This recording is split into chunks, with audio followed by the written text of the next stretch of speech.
musée d'Aquitaine à Bordeaux. Je suis Hildegard Baracassa, guide conférencière dans le sud-ouest de la France. Aujourd'hui, j'ai le plaisir de vous présenter une de mes œuvres préférées dans ce lieu emblématique. Vous l'aurez deviné, il s'agit de cette rose. Cette merveille. Et on est où là? Vous êtes à Bordeaux, au musée d'Aquitaine, mais à qui ai-je l'honneur? Je suis frère Jean. Moi c'est frère Jacques. Moi je suis frère Mathieu. Mais ils sont passés notre église et notre couvent.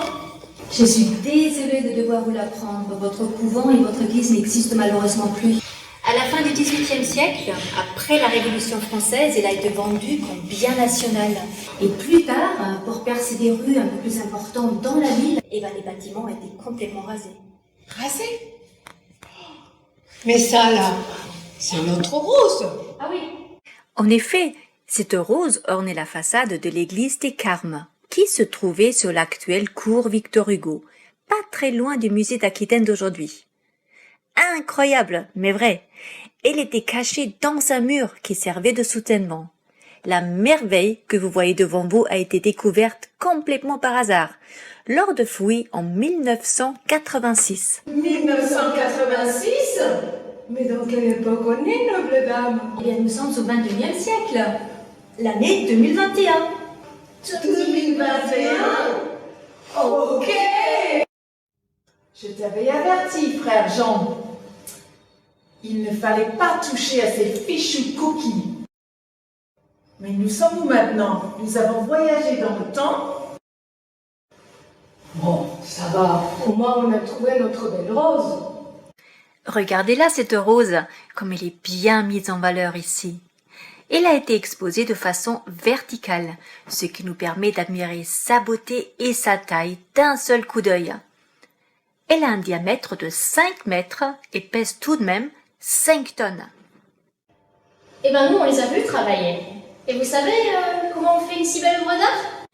Mais oui, ces créations monumentales sont d'abord portées sur un plan, modélisées au sol, puis montées morceau par morceau. Le matériau utilisé est de la pierre de calcaire. Cette rose qui nous vient des siècles passés a été parfaitement restaurée. Elle a tout de même environ 700 ans. Venez, on regarde de plus près. On peut observer qu'elle est constituée de 12 rayons. Le décor du tracé est tout à fait original. Il est basé sur un système de 3 carrés qui sont décalés à intervalles réguliers autour d'un axe. Cette rose date de la seconde moitié du XIVe siècle. Elle est de style gothique rayonnant. Gothique rayonnant? Quel drôle de nom! En 2 mots, on peut dire qu'au fil des siècles, on a commencé par construire de petites églises très simples. Il s'agissait d'édifices en pierre, peu élevés avec des murs très épais. On y installait de petites fenêtres avec des arcs ronds. On parle de style roman. Puis, à partir du XIIe siècle, et dans notre région plus particulièrement XIIIe, XIVe, de nouveaux modes de construction se développent et le style évolue. On parle alors de style gothique. Et c'est l'apparition de la voûte d'ogive et des arcs-boutants.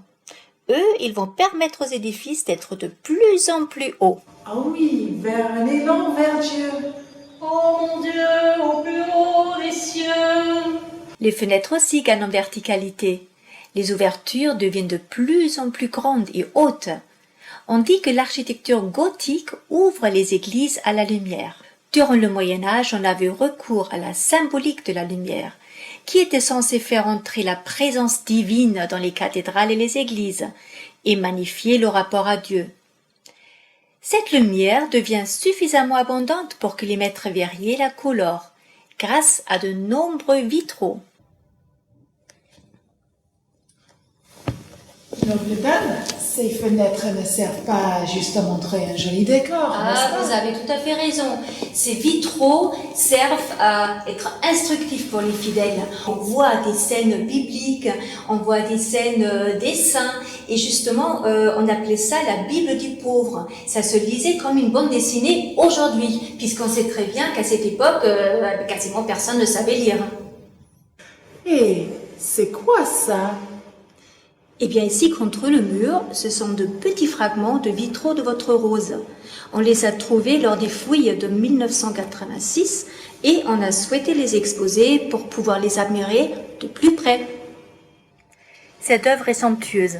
On dirait des dentelles de pierre. Cette rose représente la perfection et en même temps, elle a un effet apaisant qui se dégage de tous les côtés. On peut dire qu'elle agit sur nous.